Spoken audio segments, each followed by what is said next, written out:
우리 행정실 여야가 첨예하게 지금 의견이 다른 상황에서 수고 많이 하신 건 알겠지만 이렇게 일소위에서 논의한 상황에 대해서 허위 적시하면 안 됩니다. 왜 허위 적시를 합니까? 1, 2, 3, 4, 5, 6, 7 항에 대해서 주요 쟁점으로 깊이 있는 토론을 했습니까? 의석 배분 방식, 지역 대표와 비례대표 비율, 지역 대표 선출 방식, 이 문제에 대해서 논의했나요? 몇 가지 쟁점으로 어떻게 나눠서 회의를 했는데 이렇게 거짓말을 합니까? 이거 왜 허위로 쓰는 겁니까, 이거? 준연동형의 문제와 권역별 비례대표까지 논의한 겁니다. 그 이외에 의원 정수부터 시작해서 지역구와 비례대표 의원 정수부터 시작해서 선거 연령제 하향 등등에 대한 쟁점에 대해서는 논의도 못했다고 적시해야 되는 거 아닙니까?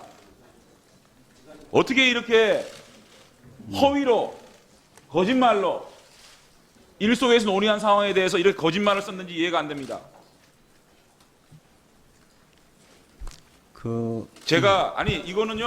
이거는 전부 다 걷어주시고 여러분들 급해서 졸속으로 했다라면 이해를 하겠지만 이렇게 거짓말을 하는 경우가 어디 있습니까? 이렇게 잠깐만요. 좀 아직 발언 안 끝났습니다. 이거를요.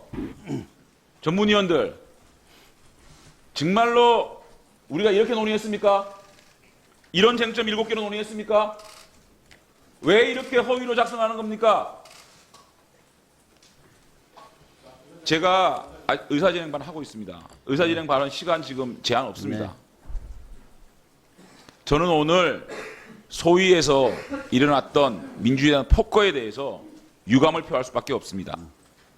제가 소위원장 민주당과 자유한국당 간에 첨예한 이견이 있어서 소위원장까지 포기하고 최소한 여야 사당이 밀실야합한 이 패스트트랙 안에 대해서 일독이라도 해달라고 간청을 했습니다. 저희들이 소위에서의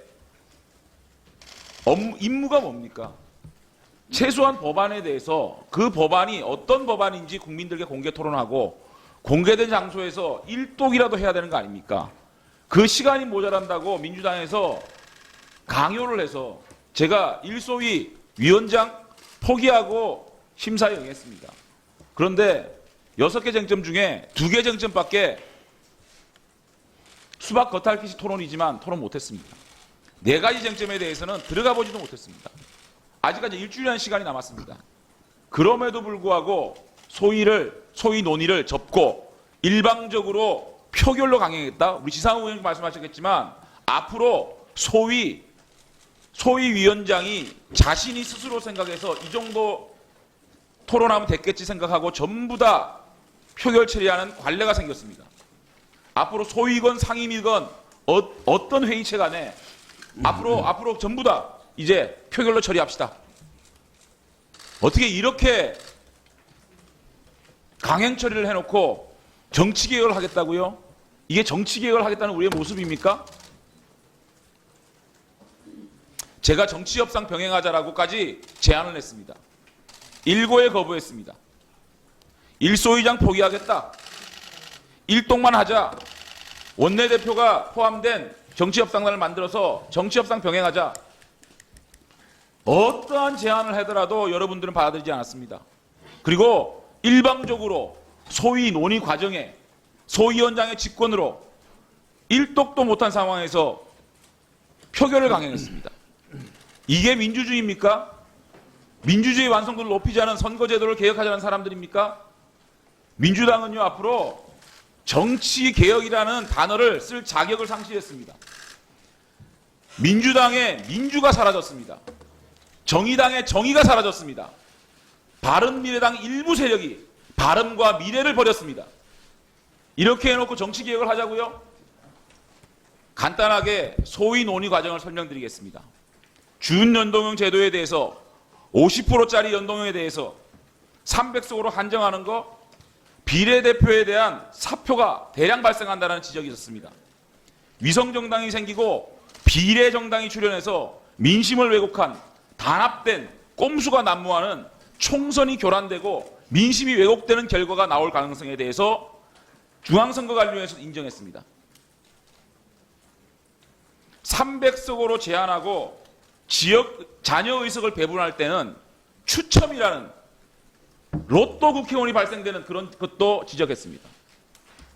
어떻게 자녀 의석을 배분하는 데 있어서 추첨을 통해서 국회의원을 선정합니까? 이런 것들도 지적됐습니다. 권역별 비례대표 부분에 있어서는 75석 가지고는 권역별로 나누는 것 자체가 불가능하다. 현행 비례대표제보다 전문성과 사회적 약자를 수용할 수 있는 공간이 훨씬 적어지는 계약이다. 이 부분에 대해서는 민주당 의원들도 상당히 공감을 했습니다. 6개 권역으로 자르는 것도 상당히 문제를 지적했습니다. 인천과 경기를 묶어서 한 권역으로 간다 그럽니다. 인천 시민이 이 얘기를 들었을 때 용납이 되겠습니까? 경기도민이 이런 얘기를 들었을 때 용납이 되겠습니까? 부산, 울산, 경남 같이 묶어서 권역별 비례대표를 한다 그럽니다. 울산 시민들이 용납하겠습니까? 부산 시민들이 같은 문화거리를 얘기할 수 있겠습니까? 이렇게 정말 개악스러운 비례대표의 목적이 뭡니까? 사회적 약자와 전문성이 있는 분들을 많이 국회에 등용하자는 거 아닙니까? 75석 가지고 이렇게 찢어붙이고 저렇게 삐쳐주시고 그 안에 석패율 제도까지 들어가가지고 지역에 있는 전문성과 사회적 약자를 포용할 수 없고 국회로 등용시키는 길을 막는 이런 계약에 대한 지적이 있었습니다. 이거에 대해서 명확하게 왜 이 자료에는 첨부가 안 돼 있습니까? 거기다가 석패율 제도까지 이 안에 75석 안에 들어가 있다는 겁니다. 뭐 처음이니까요. 그 다음에 이 소위에서 논의했던 얘기를 제가 너무너무 여러분들 속기록 보십시오. 어떻게 논의했는지. 그 이후에 의원 정수 문제 얼마나 중요한 겁니까? 민주평화당에서 의석을 늘려야 된다는 박주현 의원이 있었습니다. 아니, 정재영 손도 의원님. 못 댔습니다. 그 이후에 가장 중요한 국회의원 의원 정수. 우리 최현희 의원님께 말씀하셨지만 의원 정수를 봉쇄했을 때 독일에서는 이 연동형 비례대표제가 위헌이 났습니다.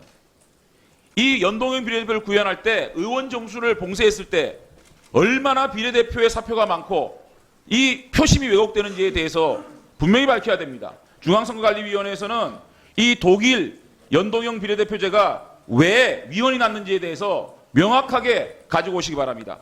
선거 연령 하한 문제, 석패율 제도, 비례대표 선출 법제화 문제, 소위에서 논의가 하나도 안 됐습니다.